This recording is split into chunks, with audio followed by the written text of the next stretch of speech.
મનુષ્ય દેહ મળ્યો અતિ દુર્લભ, મોંઘા એના મૂલ. મનવા લેને લાવ અમૂલ, મનવા લેને લાવ અમૂલ.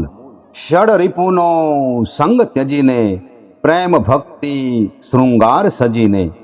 નિષદીન હરિનું નામ રટીને, પ્રેમ હિંડોળે ઝૂલ. મનવા લેને લાવ અમૂલ. ન કરવાના કામ કરીને, પાપ કમાણીએ પેટ ભરીને, પર નારીનો સંગ કરીને, લાખો થઈ ગયા ડૂલ. મનવા લેને લાવ અમૂલ. મિથ્યા માયામાં મનડું મોહ્યું, વિપરીત માર્ગે આયુષ ખોયું. મૂર્ખે પાછું વળી નવ જોયું, એ જ મોટી ભૂલ. મનવા લેને લાવ અમૂલ. અવસર આવો ફરી નહીં આવે, અભિમાને સિદ્ધ બાજી ગુમાવે.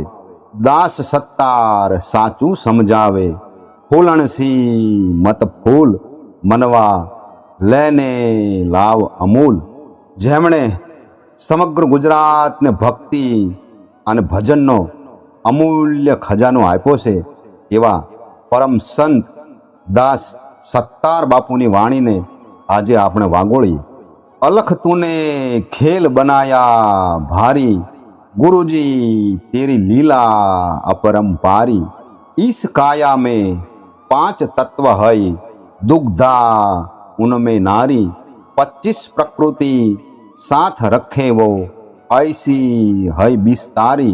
अलख तूने खेल बनाया भारी, 5-25 मिलकर घर के अंदर करत है मारा मारी. 5 को मार कर 25 को बस कर, तभी करे सरदारी. अलख तूने खेल बनाया भारी. इस काया में 10 दरवाजे, 10 में झीणी बारी. ए बारी जो विरला खोले, वहाँ के में बलिहारी. अलख तूने खेल बनाया भारी. दास सत्तार ने दिल दरिया में आकर डुबकी मारी. सदगुरु दाता के प्रतापे, मोती पाया हजारी.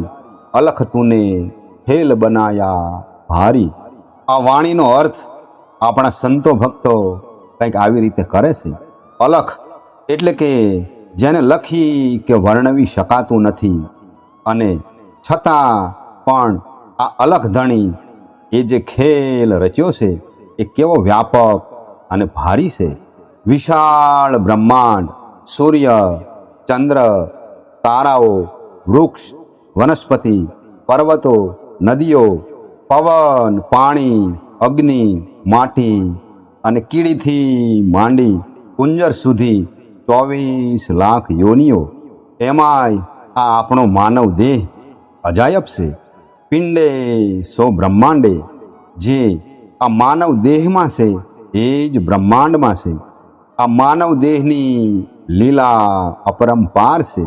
ઈશ્વરે આ જળ રૂપી દેહમાં ચેતન તત્વ સાથે જોડી દીધું. સંત દાસ સત્તાર કહે છે, એવી આ અજાયબ કાયામાં 5 તત્વો પૃથ્વી, જળ, અગ્નિ, વાયુ અને આકાશ. આ અજાયબ દેહમાં મન છે, લાગણીઓ છે, વિચારો છે, માન્યતાઓ છે, કલ્પનાઓ છે, ચિંતાઓ છે, ભૂતકાળ છે, ભવિષ્યકાળ છે. અને 25 તત્વો, 4 અંતઃકરણ, મન, બુદ્ધિ, ચિત્ત અને અહંકાર. 5 જ્ઞાનેન્દ્રિયો, નાક, જીભ, આંખ, ત્વચા અને કાન. 5 કર્મેન્દ્રિયો, પગ, હાથ, ઉપસ્થ, મુખ અને પાયું. 5 તન્માત્રા, ગંધ, રસ, રૂપ, સ્પર્શ અને શબ્દ. 5 મહાભૂત, પૃથ્વી, જળ, અગ્નિ, વાયુ અને આકાશ.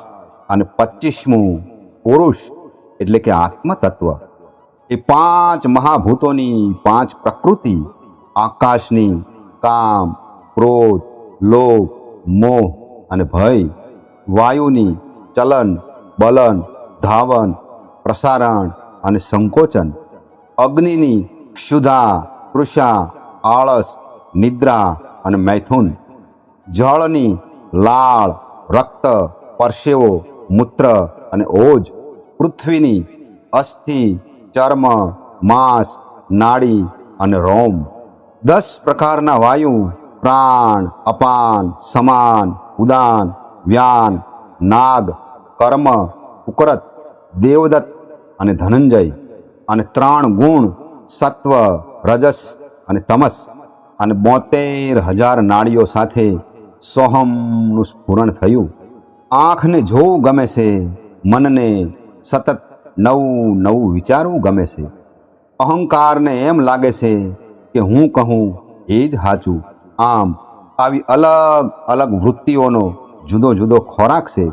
એ બધા એક જ આ દેહરૂપી અજાયબ ઘરમાં ભેગા થાય ત્યારે સંઘર્ષ નિર્માણ થાય છે, મારી નિર્માણ થાય છે. સંત દાસ સત્તાર કહે છે, 5 તત્વો અને 25 પ્રકૃતિ આ કાયારૂપી ઘરની અંદર જ મારામારી કરે છે. આખો દિવસ કામ કરીને શરીર થાક્યું હોય, શરીરને આરામ જોઈએ છે. જ્યારે મન કહે છે કે શું નથી, ફરવા જવું છે. જ્યારે આંખ કંઈક દ્રશ્ય જુએ છે ને આંખ કહે છે કે ઘડીક થોભી જાઓ. આમ એક સાથે અનેક ઈચ્છાઓ જન્મે છે. આમ મનમાં અનેક સંકલ્પ વિકલ્પ એકબીજાની વિરુદ્ધ દિશામાં ખેંચે છે. આ અંદર જે યુદ્ધ ચાલી રહ્યું છે એને રોકવું હોય તો 5 તત્વો સાથે જોડાયેલા અહંકારને મારી હું કરું છું, મારું છે એવા કરતા ભાવને ખલાસ કરવો જોઈએ અને 25 પ્રકૃતિને વશમાં કરવી. 25 પ્રકૃતિના ગુલામ નહીં પણ તેના માલિક બને છે ત્યારે સાચા અર્થમાં સરદાર બને છે. નવદ્વારે પૂરે દેહી, આ 9 દ્વારવાળા દેહરૂપી નગરમાં 2 આંખ, 2 કાન, 2 નસકોરા, 1 મુખ, 1 મળમૂત્ર વિસર્જનના 2 અંગો, એમ કુલ મળી 9 દ્વાર અને 10મો દરવાજો બ્રહ્મરંધ્ર. આ બધા દરવાજા હંમેશા બહારની તરફ ખુલે છે. આંખ ક્યારેય દેહની અંદર જોઈ નથી શકતી, કાન ક્યારેય અંદરનો અવાજ નથી સાંભળી શકતા. આમ આ દરવાજા હંમેશા બાહ્ય જગતમાં ફર્યા કરે છે અને 25 પ્રકૃતિને ઉત્તેજિત કરવાનું કામ કર્યા કરે છે. અંદરની જે ઝીણી બારી એટલે કે ત્રીજું નેત્ર, જ્યાં સુધી 10 દરવાજા પર બહારનો ઘોંઘાટ અને અજંપો છે ત્યાં સુધી આ ઝીણી બારી દેખાતી નથી. સંત દાસ સત્તાર કહે છે, સદગુરુની કૃપાથી કોઈ વિરલા જ આ ઝીણી બારી ખોલી શકે છે. એવા સાધુ પુરુષના જીવન પર જ હું વારી જાઉં છું. સંત દાસ સત્તાર કહે છે, એ ઝીણી બારી ખુલતા જ દિલ દરિયામાં એટલે કે અનંત ચેતનાના દરિયામાં મહાસાગરમાં ડૂબકી મારી, પણ એ તો મારા સદગુરુના પ્રતાપે જ ડૂબકી મારી અને એ ખજાનામાંથી હજારો અમૂલ્ય મોતી પ્રાપ્ત થયા.